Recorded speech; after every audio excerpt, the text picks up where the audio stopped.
believe in the forthcoming game with Argentina. Yes. But do you believe the game has any political complications at this particular time? I see. Well, Rodrigo... No, Hernandez. Sorry? Hernandez. Armandez. Yes. I am Anglo-Argentinian, I have to say, at this stage, yeah. Yes, well, don't worry. So is Sarah Ferguson. Really? Have you read today's Sun newspaper? No, it's only a tabloid. I only read the Intelligentsia. I see. Well, it would do you good, Hernandez, to read today's Sun newspaper and see how the other half lives. Really? Because the leader in today's Sun newspaper is just about... I mean, apart from the fact that the front page headline says, "Bring on the Argies!" ! It drones on about the fact that England have won 2 football matches in succession, which isn't that much of a big deal. But it then says, "The Sun says," turn to page 11, and the leader column says, "Right, we've seen off these snivelling seniors, now bring on those gits that we've already smashed to bits once and we'll give them another seeing to, so sod off you Argies." I'm amazed that you can get away with it. In fact, I'm thinking of taking out a personal summons against the Sun newspaper under it must be the Race Relations Act, because that is incitement to racial hatred. I really believe that, yeah? You see? Yeah. Anyway, what did you do in the war? But I did nothing. You see, I'm half and half, you know?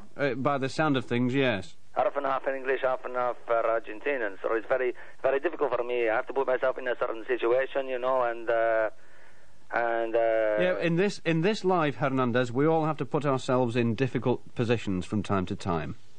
That is true, but anything to keep do you believe happy. the game has any political significance, irrespective of the, the tabloid press, etc., you know? Of course it doesn't, me old buttered scone. It has no political significance whatsoever, because it's simply a game of football, and the fact that England are playing Argentina is a matter of lottery. OK? Now then, if you want to ask a sensible question, it is whether the bozos, and I'm quite prepared to admit that there are people of minimal intelligence in both England and Argentina, whether the turkeys who go to watch the match will decide to use it as an excuse to kick each other's faces in. Yeah, I think that is very important. Now, I think the only answer to this is that if these people decide to inflict physical harm upon each other and shout Argentina or England while so doing, then that's fine, as long as no one who is got nothing to do with it gets injured. That's great, because it is in some ways a microcosm of what in fact happened in the Malvinas, in which a lot of people who had nothing You're trying to patronise me now, No, no. Hey, the Falkland Islands, you tried to patronise me, surely, yeah? I'm sorry, do you prefer to call them the Falklands? I call them nothing. All right, the Nothing Islands, then, OK? The Nothing Islands. Right. If these people do so, then they will be doing precisely what the poor, unfortunate combatants did in the Falkland Islands, which was try and kill each other for the sake of a state which, in fact, owes them nothing whatsoever. Very true. OK? So it will be a hideous microcosm of the Falklands conflict itself. Can I just say one thing to you? You know the wedding of Andrew? Yeah. And now her mother is married to a Argentinian, yeah? Polo player, yes. Yeah. And, you know, could that wedding have gone forward 3 years ago? Yeah, I think the wedding could.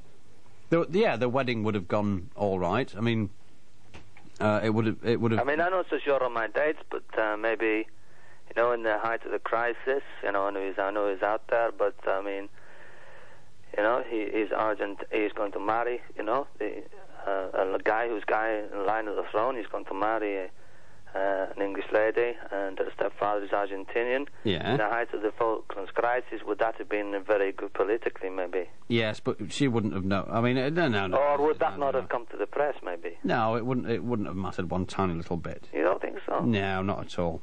So, you know, Andy marries Argie's daughter, you know? Yes, well, the Sun would have made a certain amount out of it, but then again, the Sun would have found itself torn between its xenophobia and its grovelling, slavering obsequiousness to the royal family.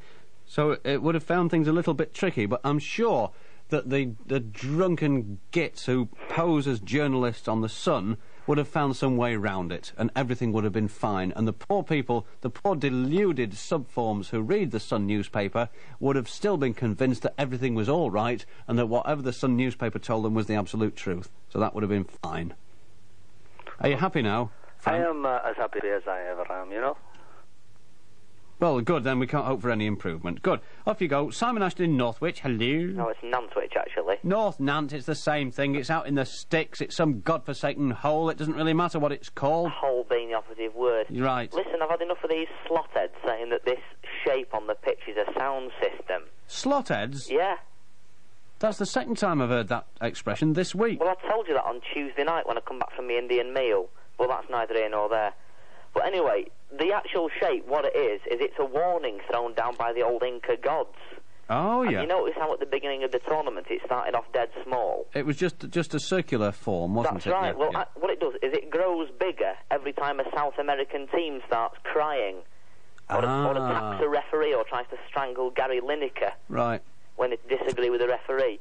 Well, that was the original theory, but then we worked it out that if that was true, it would have probably covered half of Mexico by now.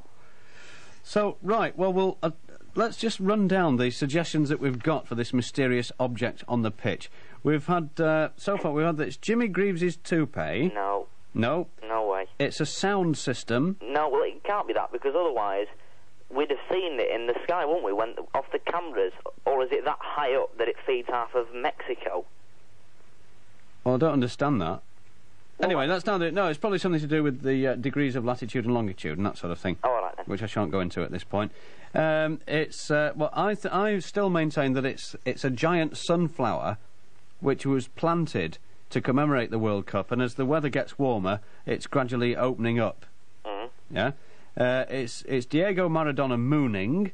Oh, it can't be that. It's a Sputnik hired from Duckingfield Sputnik Hire, with which a couple of gentlemen from Greater Manchester can nip over and watch the matches and then be back home in time for the tea.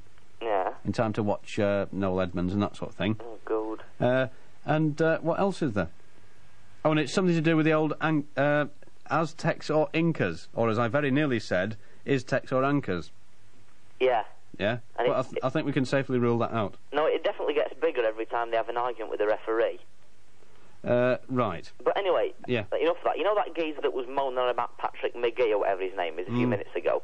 Yeah. Well, to be honest, I know it's wrong to murder people, but as he tried to murder Thatcher, I think he should have at least got an OBE for it.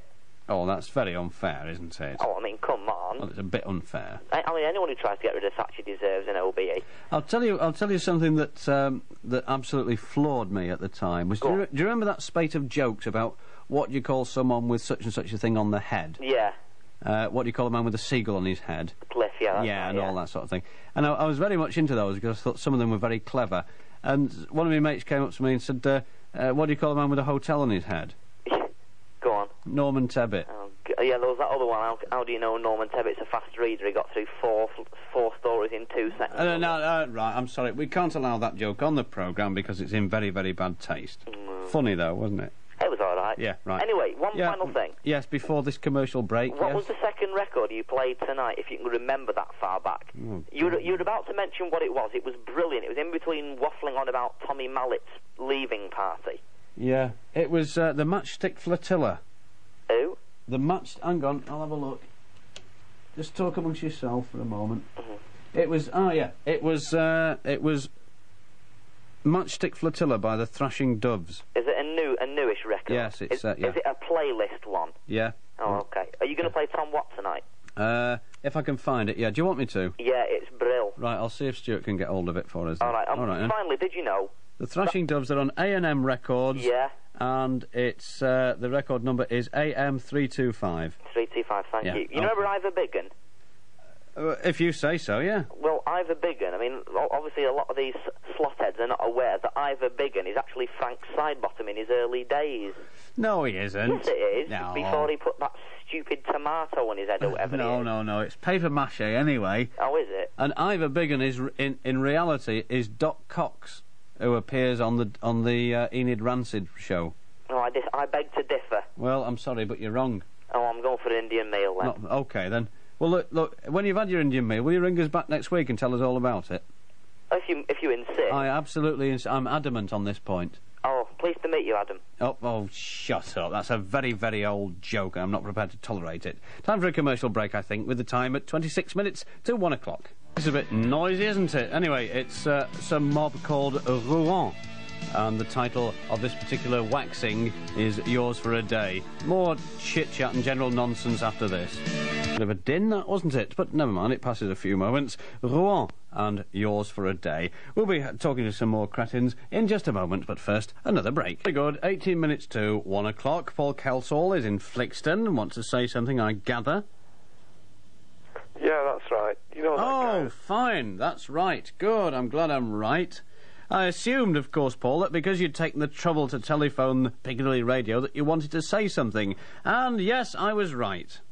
That's right. Yes, right. good, so we're right. So I'm right. Are you right? Yes, I'm good. right, We're yeah. all right, so everything's all right then. Well, you weren't right. In one respect, you were wrong about that Argentinian so-called guy that you had on earlier. So I was only partially right. Only partially right. Yeah.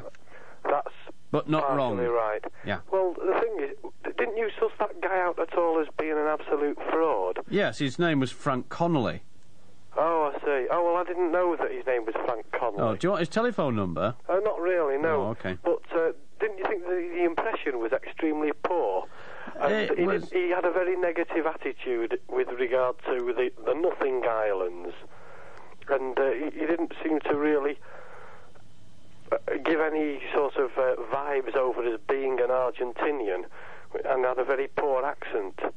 Well, I thought maybe you'd have picked him up on that. I realised, of course, from the moment that he came on the air that he was not, in fact, Argentinian. He was about as Argentinian as Alexander Solzhenitsyn, right? Yeah. Nonetheless, it seemed to amuse him to pretend that he was Argentinian, and since one of the purposes of this radio programme is to amuse people, I thought it best not to let him down, really. Well, I thought that because was I'm pretty very, decent like that, I thought you know. that was a little bit soft of you, as far as your normal style is concerned. I thought that maybe you'd have let him witter on for maybe a minute, and then exposed him in front of all the listeners, but you didn't. You let him get away with it, and leave the rest of us to form our opinions. I was tempted. I was very tempted, Paul. Shut up a minute. I was tempted to expose myself, but then again, that generally happens round about this time on a Thursday evening, so I didn't bother. The point is that Frank Connolly was pretending to be Argentinian, and it seemed to entertain him, and I thought, good, because that will give me an opportunity to say precisely what I think about the Argentinians and the Sun newspaper. And as long as he was enjoying it, then no harm was being done to anyone. Okay. Yeah. Meanwhile, come on. Well, that's true, but unfortunately, it came across in the end as being a little bit bland, because I thought it would have been nice if there'd have been a real Argentinian, and there could have been a bit of, real argy-bargy. Okay, right. Well, I shall ignore that terrible pun, and I shall throw out this challenge. If, in the Greater Manchester area, you are an Argentinian and you would like to come on this programme and discuss the whole issue, then, pardon me, you are very, very welcome to, and the telephone number is 061 228 6262. Is that all right for you, Paul? Oh, that's great. Good. I'd like to go back a few weeks onto another point of yours, actually. Yeah. And that is, if you remember the Chernobyl disaster, which I'm sure you haven't forgotten. Chernobyl. And you were talking about radioactivity generally, and you had different people on the programme, and there was a question of rainbow children. Oh, yes. Now, this was up to the week before you went on holiday. Right. This was kids that were born during March 1958 or something like that, Yeah, wasn't that's it? right, yeah. Now, you had a couple of people on the programme who said they were born at this time, and they offered interesting things. Excuse me a minute. Yeah, go on. Yeah, well, the following night on Granada Reports, the television sort of news thing that they have on ITV. There was a guy that was on that was on about. It was nothing directly to do with that. It was some guy who was being sued over a charity thing. Where this, apparently what had happened was this charity were taking money for all different sorts of handicapped people, and there was an investigation about this. Yeah. And there was some sort of embezzlement implied, at any rate.